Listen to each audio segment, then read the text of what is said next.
Lo mklamo uqale ezindlini ezintsha ezisanda kwakhiwa zabe bengamasosha omkhonto wesizwe. Lamasosha ayingene ngokungemthetho emklameni wezindlu i-Aloe Ridge Social Housing Project eMgungundlovu ukusuka ngonyaka u-2018.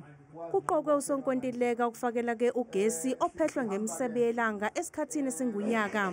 Ukuthi sila eMshwathe Ward 9 la okwabulawa khona abantu bakithi amaphoyisa obandlululo la eTrustfeed.